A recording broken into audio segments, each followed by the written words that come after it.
स्वागत है बच्चों।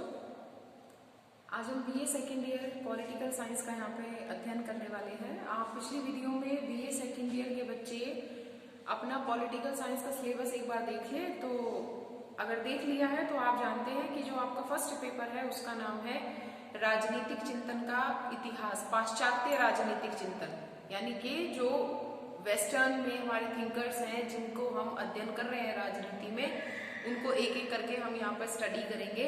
जो सबसे पहले हम थिंकर पढ़ने जा रहे हैं उनका नाम है प्लेटो। प्लेटो का हम यहाँ पे अध्ययन करने जा रहे हैं। सभी लोग अच्छे से प्लेटो से परिचित हैं और कोई अनसुना नाम नहीं है, लेकिन फिर भी अगर आपको लगे कि हाँ भाई एक तो बच्चा ऐसा हो जैसे लगे जानकारी कम है, तो आज पूरी जानकारी मिलने वाली है, चिंता ना करें। प्लेटो नाम हम हमेशा से सुनते आए हैं, लेकिन आपको मैं बता दूं कि ये इनका वास्तविक नाम नहीं है। इनका जो वास्तविक नाम है वो है अरिस्टोक्लीज। इनका वास्तविक नाम है अरिस्टोक्लीज। प्लेटो इनका वास्तविक नाम नहीं है। इनको अरिस्टोक्लीज को प्लेटो नाम इनके व्यायाम के शिक्षक ने दिया था, क्योंकि इनका शरीर सुंदर सुडोल और थोड़ा ब्रॉड शोल्डर्स थे इनके। इसी चीज को देखकर इनके शिक्षक ने इनका नाम प्लेटो रख दिया। उसके बाद से ये आज तक प्लेटो के नाम से ही जाने जा रहे हैं। इनका जन्म कहाँ हुआ? इनका जन्म 428 ईसा पूर्व बीसी, 428 बीसी एथेंस में हुआ था। एथेंस कहाँ है? यूनान। इनका जन्म 428 ईसा पूर्व यूनान में हुआ था। इनके पिता का नाम था अरिस्तोन। इनके पिता का क्या नाम था? अरिस्तोन। और इनकी माता का नाम था पेरिक्टियाने।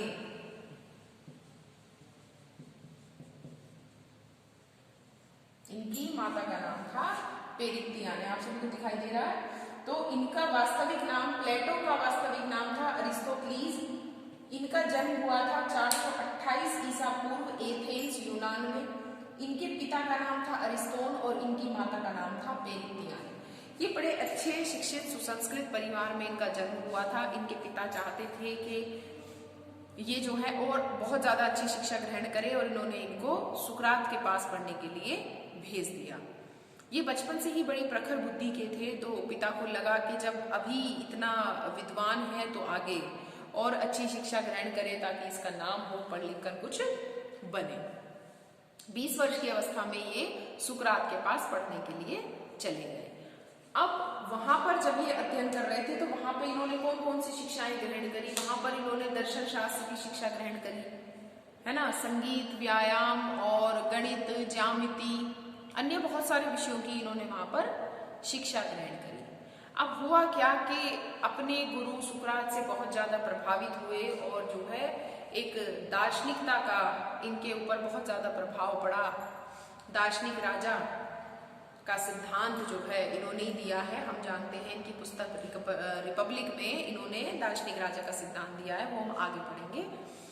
कुछ समय बाद क्या हुआ कि सुकरात देखिए हमारे सिलेबस में नहीं है, लेकिन फिर भी छोटी सी आउटलाइन दे देती हूँ कि सुकरात को जो है वहां की भ्रष्ट सरकार का जो शासन प्रणाली या जो राजतंत्र था वो बिल्कुल उन्हें नहीं सुहाता था। वो चाहते थे एक ऐसा राजा यूनान में हो जो बिल्कुल निर्लिप्त हो, जिसके अंदर बिल्कुल भी कोई गलत या बुरी भावनाएं और जो गलत कार्यों में कतई भी लिप्त ना हो, अपनी प्रजा का हित चाहे, प्रजा को उनके विकास के लिए प्रयास करता रहे। तो ऐसे राजा को वो चाहते थे। लेकिन सुकरात जो थे बड़े दार्शनिक और अच्छे राजा का सपना देखते थे, तो उन्होंने क्या करा, वहां की सरकार के विरोध में उन्होंने जो है प्रदर्शन किया या फिर अपने विचार प्रस्तुत करने लगे, और जो वहां की नवयुवक पीढ़ी थी उसको भी उन्होंने जो है इस तरह के विचारों से परिचित कराना प्रारंभ किया।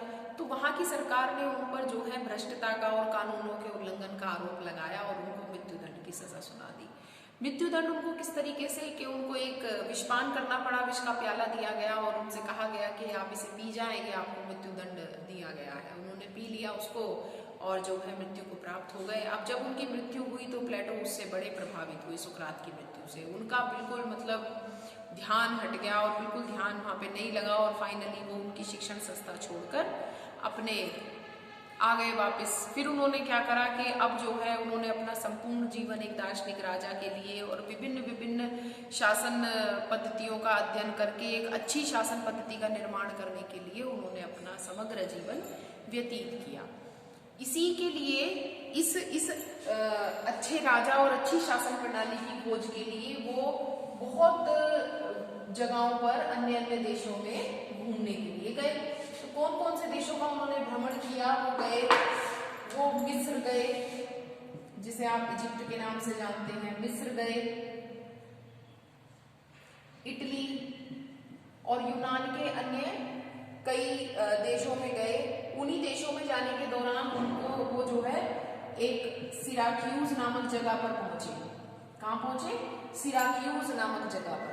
सिराक्यूज पहुंचने पर वहां पर इनकी मुलाकात जो है सिराक्यूज के राजा डियोनीसियस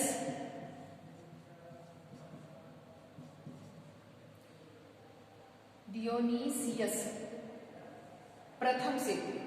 वहां के राजा डियोनीसियस प्रथम से हुई। वहां पे कुछ समय इन्होंने बिताया, लेकिन देखिए सभी को जो है अपनी मातृभूमि से प्रेम होता है तो बहुत ज्यादा समय तक ये वहां नहीं रहे और अपने मातृभूमि या पितृभक्ति कह लीजिए लौट कर वापस वहां से एथेंस आ गए। अब जब ये एथेंस आए तो वहां पर इन्होंने क्या किया कि अपनी एक अलग शिक्षण संस्था की स्थापना करी। एथेंस आकर इन्होंने एक शिक्षण संस्था की स्थापना करी जिसका नाम था अकादमी। क्या नाम रखा उसका? अकादमी। ये अकादमी जो है यूरोप की सर्वश्रेष्ठ विश्वविद्यालय के नाम से जाना जाता है।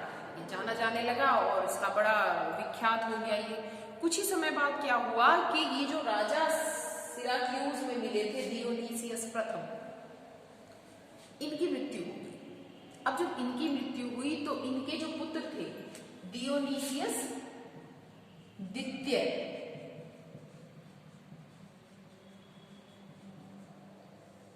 डियोनीसियस द्वितीय इसको राजा बनाया।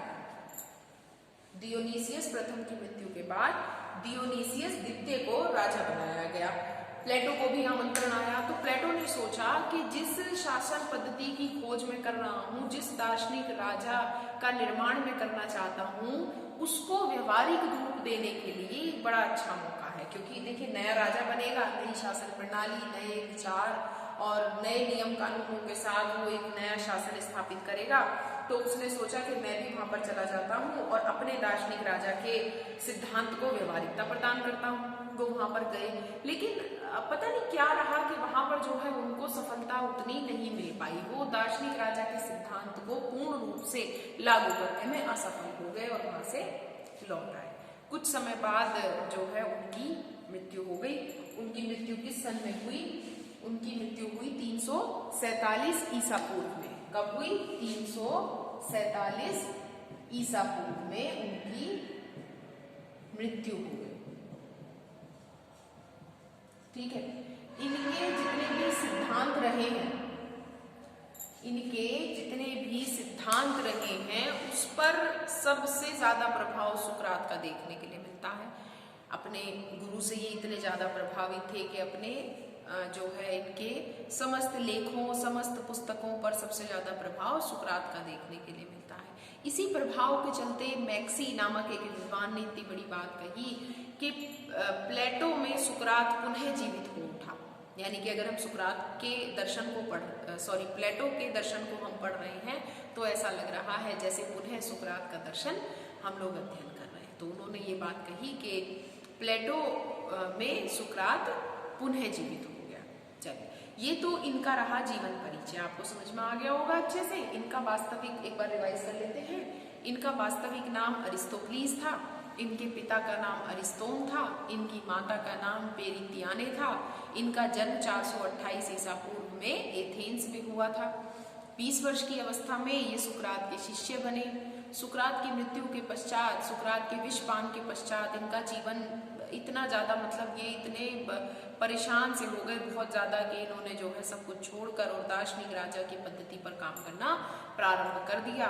इसी के चलते जो है ये मिस्र गए, इटली गए, यूनान के कई अन्य जगहों पर इन्होंने भ्रमण किया और भिन्न भिन्न देशों में शासन पद्धतियों का अध्ययन किया।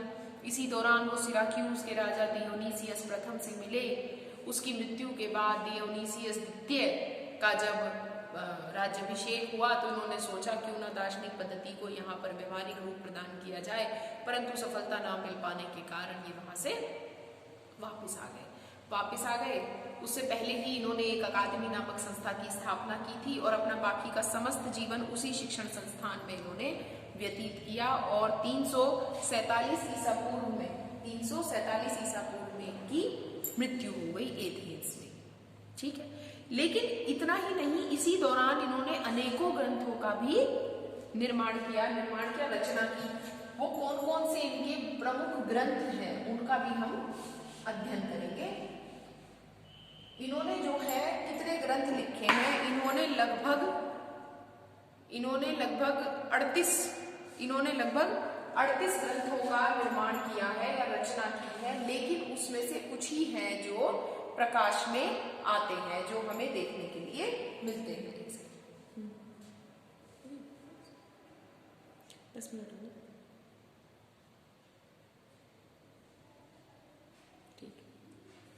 हाँ, जो इनके प्रमुख ग्रंथ हैं उनके नाम देखिए। रिपब्लिक, ये इनका सबसे ज्यादा महत्वपूर्ण ग्रंथ है, republic. Apology, Crito,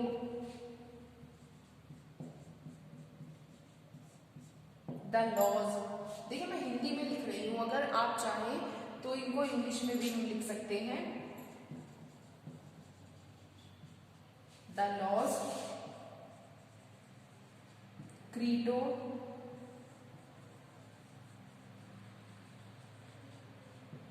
Republic,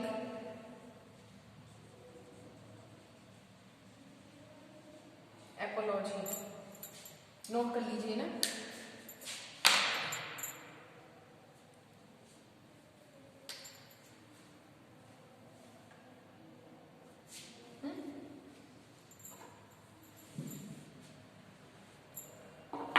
sophist,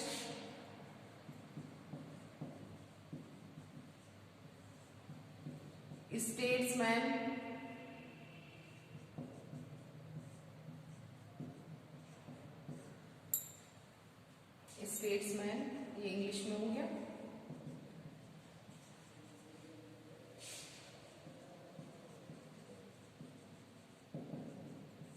sophist, statesman. तो इस तरीके से इन्होंने बहुत सारे ग्रंथों की रचना करी है। प्रोटागोरस है, यूथिफ्रो है और भी कई अन्य ग्रंथ हैं। इनके ग्रंथों का जो है संपादन किसने किया, मतलब उनके ग्रंथों को पब्लिश किसने किया, वो बर्नेट नामक एक व्यक्ति हैं। बर्नेट नामक एक व्यक्ति है जिन्होंने इनके ग्रंथों का संपादन किया या फिर उनको पब्लिश किया। और इनको पब्लिश किसने किया है, ऑक्सफोर्ड।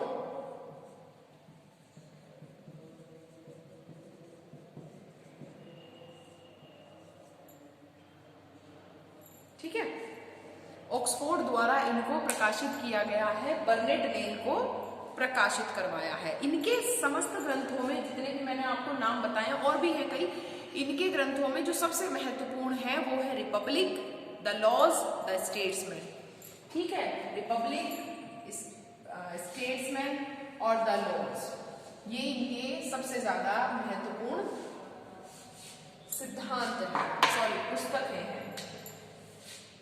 कौन कौन सी, रिपब्लिक और द लॉज, इन्हें समझ लीजिए, ये दोनों सबसे ज्यादा महत्वपूर्ण है। द लॉज जो है वो इनके समस्त ग्रंथों में सबसे बड़ा ग्रंथ है, यानी कि सबसे ज्यादा इसमें इन्होंने द लॉज के बारे में ही लिखा है। इनका सबसे बड़ा ग्रंथ है इनका ये, ठीक है, डायलॉग्स।